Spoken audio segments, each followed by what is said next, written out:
Cette vidéo vous est présentée par la boutique liloJeux.ca, un service personnalisé par une équipe de passionnés d'ici.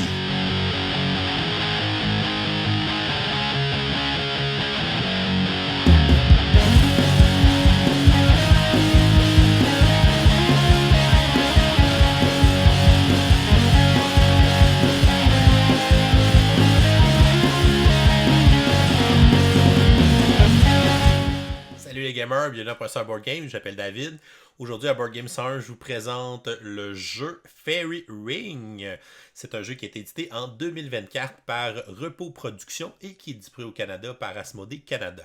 C'est un jeu des auteurs Laurence Grenier et Fabien Tanguy qui se joue de 2 à 4 joueurs et dont les parties durent environ 40 minutes. Le but du jeu est de marquer le plus de points de victoire. On va incarner des fées qui vont se promener dans les différents villages de champignons pour essayer de ramasser le plus de mana possible.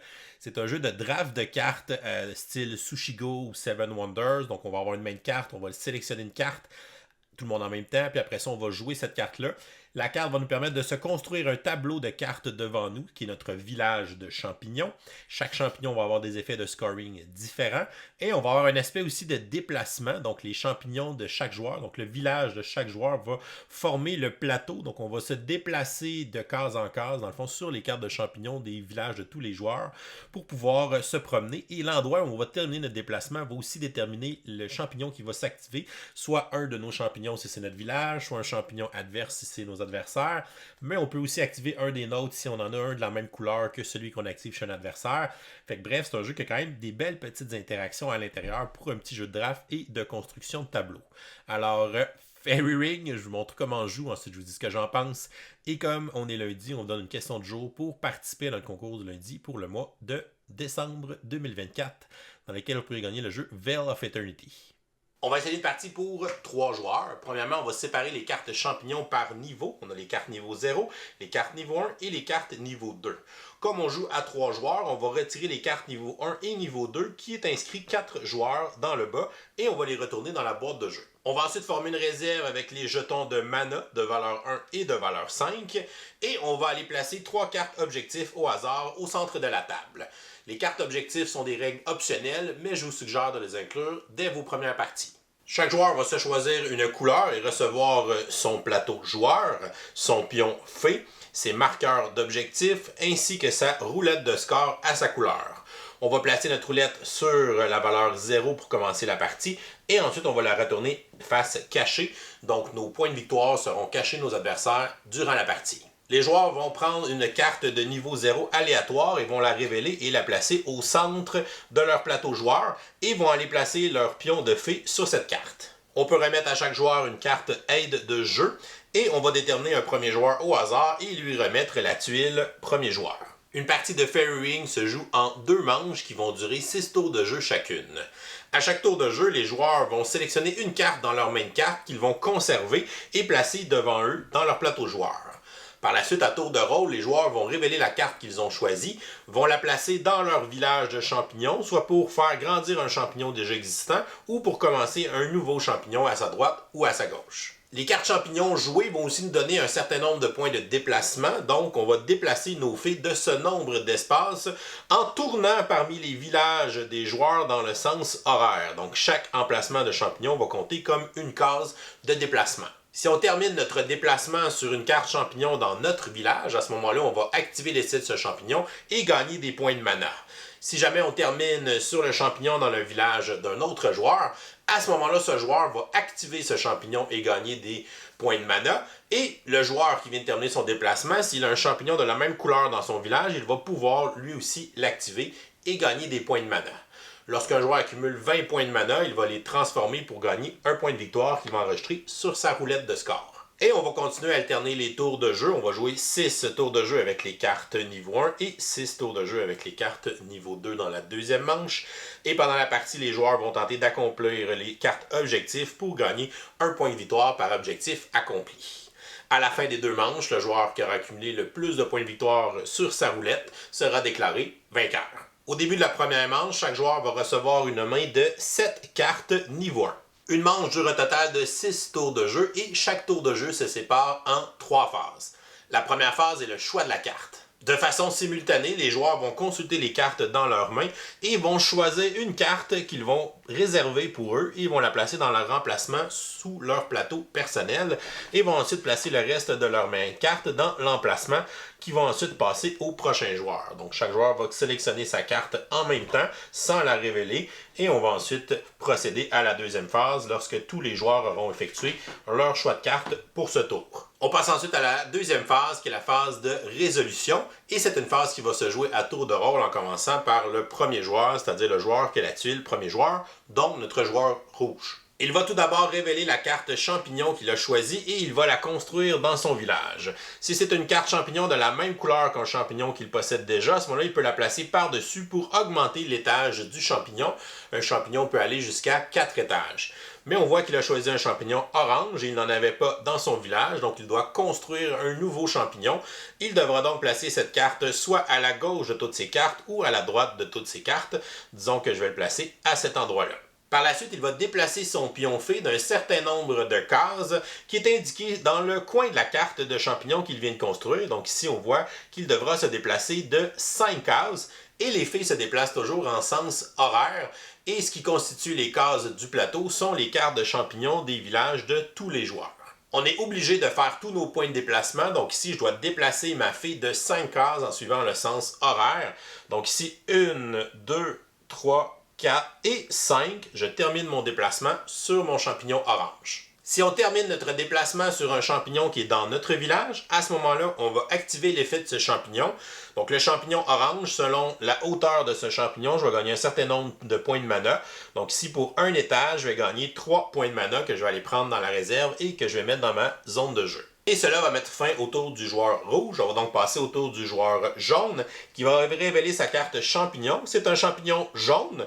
Comme il en a déjà un dans son village, il peut décider d'augmenter l'étage de ce champignon, de le construire par-dessus, ou bien il peut commencer un deuxième champignon jaune s'il le veut à la droite ou à la gauche de ses cartes.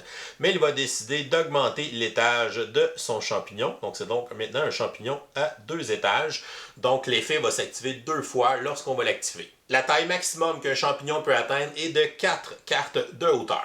Il va ensuite effectuer son déplacement de 4 cases en sens horaire. Donc, il va se déplacer de 1, 2, 3, 4 cases. Il va donc terminer son déplacement sur son champignon jaune et il va donc pouvoir l'activer. Donc, ce champignon va lui donner 1 point de mana par nombre de champignons qu'il a dans son village. Il a un seul champignon. Mais comme il est de 2 étages, l'effet va s'activer 2 fois. Donc, je vais gagner 2 fois 1 point de mana pour un total de 2 points de mana que je vais placer dans ma zone de jeu. En se déplaçant, il a aussi passé au travers de la source du joueur rouge. Donc les cartes sources vont donner des points à leur propriétaire lorsqu'une fée va passer par-dessus cette carte et ne pas s'arrêter sur celle-ci. Donc le joueur jaune, en se déplaçant, va donner ici, donc le joueur rouge va aller se prendre 1 point de mana à cause du déplacement du joueur jaune. Et on avait oublié de le donner aussi pendant le tour du joueur rouge. Comme le joueur rouge a passé par-dessus sa propre source, ça lui donnait aussi 1 point de mana. Donc le joueur rouge est rendu un total de 5 points de mana. Et notre joueur jaune en a 2. Et ensuite, on passe à la phase de résolution du joueur blanc qui va révéler sa carte champignon. C'est un champignon jaune. Il va décider de le construire à la droite de son champignon vert. Cette carte lui donne 3 points de déplacement. Il va donc déplacer sa fée de 3 cases en sens horaire. Donc 1, 2, 3. Et il va terminer son déplacement sur le champignon jaune du joueur jaune. Il a passé par-dessus la source du joueur rouge. Donc le joueur rouge va gagner un autre point de mana. Lorsqu'on termine un déplacement sur un champignon qui est dans un village de nos adversaires, à ce moment-là, cet adversaire va activer l'effet de son champignon. Donc ici, le joueur jaune va regagner 2 autres points de mana en activant son champignon jaune. Mais comme c'est le déplacement du joueur blanc qui a fait cette activation, le joueur blanc a l'opportunité d'activer un champignon de la même couleur que celui-ci qui se trouve dans son propre village. Donc ici, le joueur blanc a un champignon jaune, il peut donc décider d'activer lui aussi l'effet de un seul de ces champignons jaunes dans son village. Le champignon jaune donne 1 point par champignon dans son village, il en a 2, donc le joueur blanc va gagner ici 2 points de mana. Si jamais le joueur blanc avait eu plusieurs champignons jaunes différents dans son village, à ce moment-là, il en aurait seulement activé un seul. Et évidemment, on va activer celui qui a la plus grande hauteur puisqu'il va rapporter plus de points de mana. Et lorsque tous les joueurs vont terminer leur phase de résolution, on va passer à la troisième phase, qui est la phase de fin de tour. Les joueurs vont alors envoyer les cartes restantes qu'ils n'ont pas choisies vers leur voisin de gauche en suivant le sens des flèches. Donc ici, le joueur blanc va envoyer ses cartes au joueur rouge. Le joueur rouge va envoyer ses cartes et la tuile premier joueur au joueur jaune. Et le joueur jaune va envoyer ses cartes ici au joueur blanc pour le prochain tour de jeu. Et on va continuer à jouer des tours de jeu jusqu'à temps qu'on ait joué 6 tours de jeu. Et la 7e carte, celle que personne n'a choisie, sera simplement défaussée. Et cela va mettre fin à la première manche. Regardons les effets des 6 couleurs de champignons qu'il y a dans le jeu. On peut retrouver leurs effets sur la carte aide de jeu.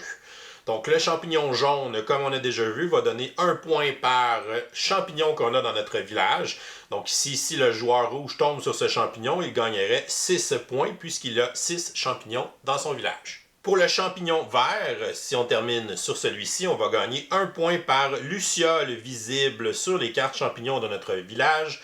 Donc ici, le joueur rouge a 1, 2, 3 lucioles visibles, ce qui lui donnerait 3 points de mana. Le champignon mauve nous donne tout simplement les points de victoire qui sont imprimés sur chaque étage de ce champignon. Donc ici, je marquerai 4 points de mana. Pour les champignons bleus, la source, donc je vais gagner 1 point à chaque fois qu'une feuille va passer par-dessus cette carte. Mais si jamais une feuille s'arrête sur cette carte, à ce moment-là, on ne gagne rien. Les cartes sources nous donnent souvent aussi un choix de déplacement. Donc, lorsqu'on va recruter des cartes sources, on va souvent avoir plusieurs déplacements possibles. À ce moment-là, en jouant cette carte, je vais me déplacer soit de 3, 4 ou 5. Donc, je vais avoir un choix de déplacement pour terminer sur un endroit, évidemment, qui va me donner le plus de points possible.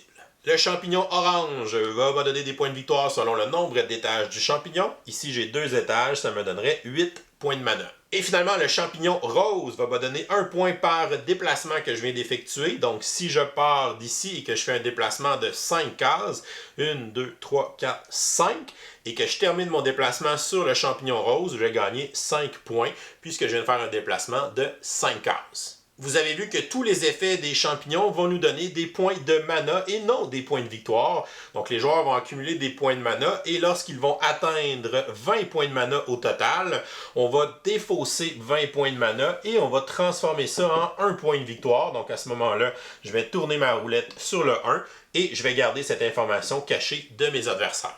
Les joueurs peuvent aussi faire des points de victoire en accomplissant ce qui est demandé par les cartes objectifs. Par exemple, la carte qui est ici me demande d'avoir 10 lucioles visibles sur les cartes champignons de mon village.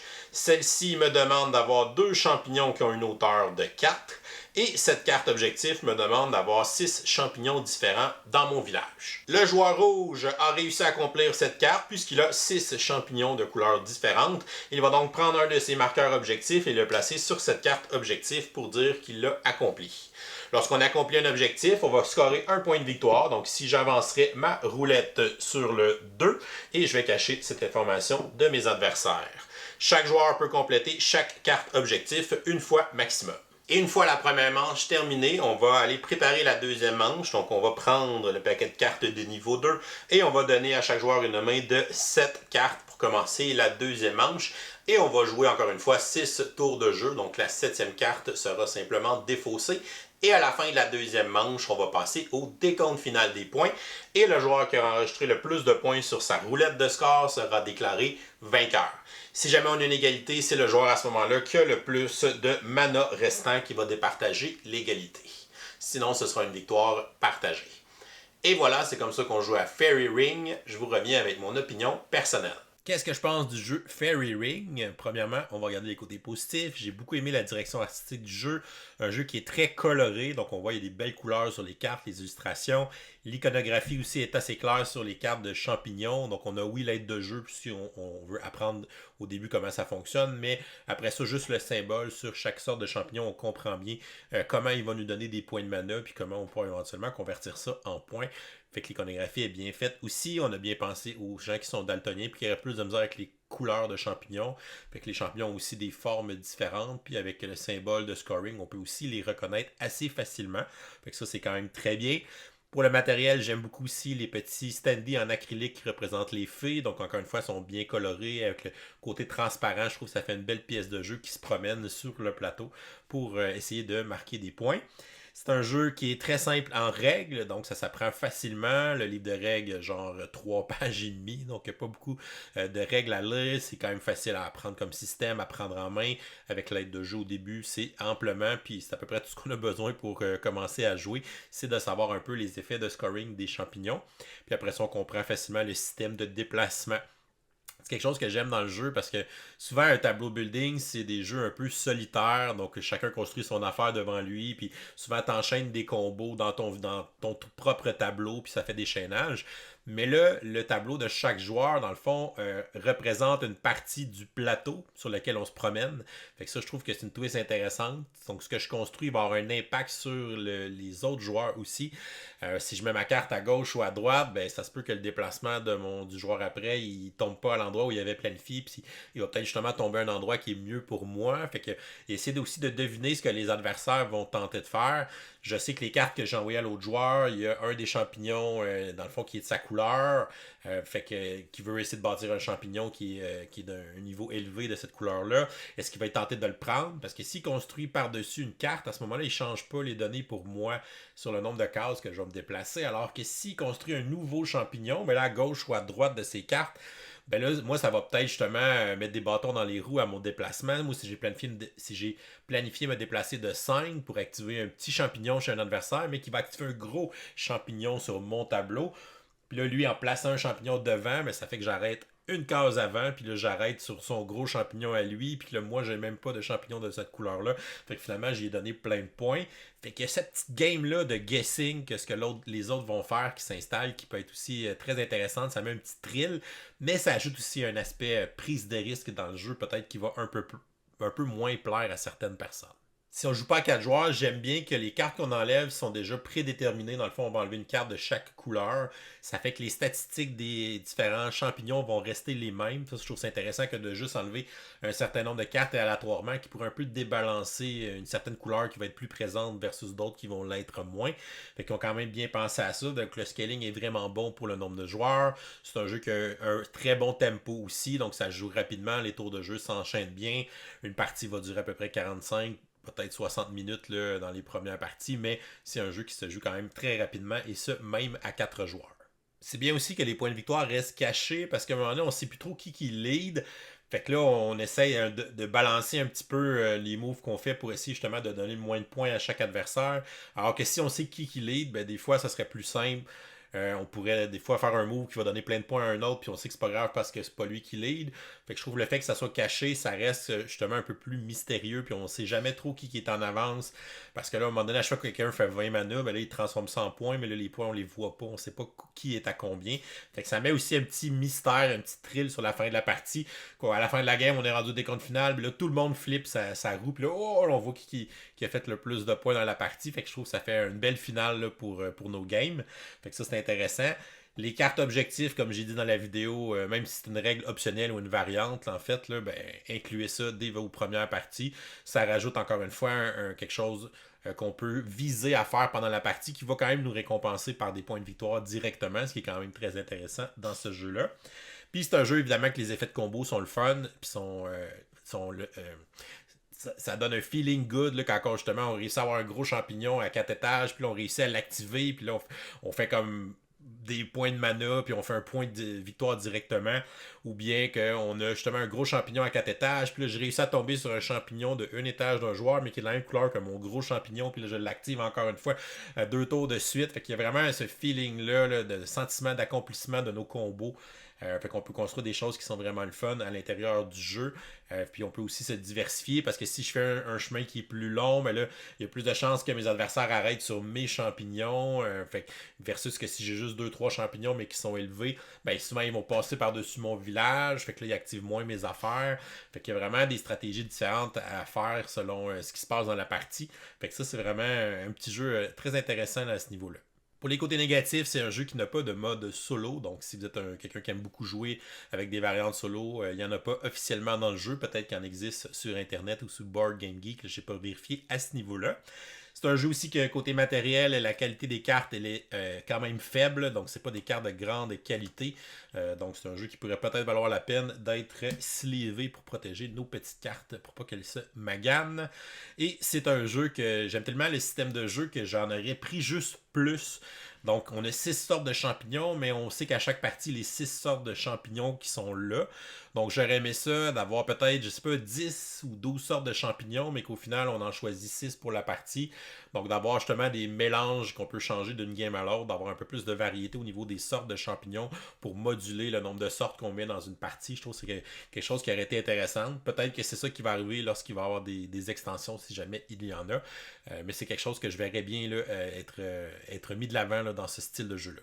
Et comme je disais tantôt, je sais que la partie prise de risque de oui, je me déplace de 5, mais là, je suis le dernier joueur à jouer, fait que les autres ont des chances de rajouter des cartes dans leur tableau, ce qui peut faire que mon déplacement de 5, ça se peut que je finisse pas où ce que je voulais tomber. Fait que quand même cette prise de risque-là, puis ce côté-là un peu plus hasardeux, chaotique, qui va peut-être plaire un petit peu moins à certains joueurs. Donc, ça va évidemment faire un peu de l'ombre au côté un peu de décision stratégique qu'on prend avec le placement de nos cartes dans notre village, avec les déplacements qu'on planifie. Donc, ça peut arriver des fois deux tours de suite que Colin, je suis pas tombé à l'endroit où je planifiais. Fait que ça peut faire un petit côté feel bad à ce moment-là quand ça arrive un peu trop souvent. Donc, c'est quand même quelque chose qui est présent dans le jeu. Somme toute, Fairy Ring, c'est un jeu que j'ai trouvé bien sympathique. Je vais lui donner une note de B. Donc un bon petit jeu assez simple, qui a quand même des petites décisions intéressantes au niveau du tableau building qu'on fait. Puis le fait que le tableau building devient aussi interactif, ça devient un plateau sur lequel on se déplace, puis on va essayer justement de tomber aux meilleurs endroits pour nous autres et aux endroits qui vont donner aussi le moins de points de mana à nos adversaires. Fait qu'il y a une belle interaction qui est intéressante pour un jeu de draft. Fait que ça me fait penser à un genre de Sushi Go, mais avec plus d'interaction parce que justement, on construit des villages devant nous qui deviennent le plateau de jeu sur lequel on se promène aussi. Puis au final, c'est un jeu de roll and move un peu. Dans le fond, les cartes, les déplacements, ça fait comme un petit roll and move. Fait que c'est une belle implantation de peut-être de cette mécanique-là qui est un peu boudée dans les jeux modernes. Fait qu'on a réussi à l'implanter de façon intéressante avec des cartes ici, puis le côté prise de risque à l'intérieur du jeu. Puis c'est une belle petite production aussi avec les petites fées en acrylique, les cartes avec les belles couleurs, les illustrations et tout ça, des champignons. Une belle iconographie facile à comprendre aussi, l'aide de jeu qui peut nous aider à justement se rappeler des effets des champignons dans les premières parties. Fait que vraiment un beau petit jeu que je verrais justement sortir une extension avec plus de styles de champignons qui nous permettrait de changer le nombre de couleurs de champignons dans une partie. Fait que d'avoir, je sais pas, 6 autres couleurs, mais qu'on en met justement 6 qu'on mélange à chaque partie ou des trucs comme ça. Fait que bref, c'est des choses modulables que je verrais voir le jour dans ce jeu-là pour le rendre encore plus fun puis le faire durer encore plus dans le temps. Donc, et voilà, c'est tout pour aujourd'hui. Oh, c'est vrai, on est lundi. On va donc vous donner une question du jour pour participer à notre concours du lundi pour le mois de décembre 2024, dans lequel vous pourrez gagner l'excellent jeu de Veil of Eternity. Donc, la question du jour est la suivante. Quel est votre jeu de draft favori? Donc, de draft classique, là, un peu à la Seven Wonders, Sushi Go. On a une main de carte, on en garde une, on passe la main de carte aux autres joueurs. Donc, quel est votre jeu de draft favori? Vous nous laissez la réponse en commentaire YouTube sous la vidéo pour enregistrer votre participation. Et si vous nous supportez sur Patreon pour 5$ et plus, vous aurez aussi une participation automatique à chaque lundi. Donc, bonne chance à tous. Si vous n'êtes pas encore abonné à la chaîne, vous pouvez le faire en cliquant le petit bonhomme ici en bas de l'écran. Sinon, vous pouvez nous suivre sur Facebook ou Instagram à Professeur Board Game. Et si vous aimez les vidéos qu'on fait, vous pouvez nous supporter sur notre page Patreon avec des petits dons mensuels qui vous donnent aussi accès à notre serveur Discord. Je vous souhaite à tous une excellente fin de journée et continuez de gamer.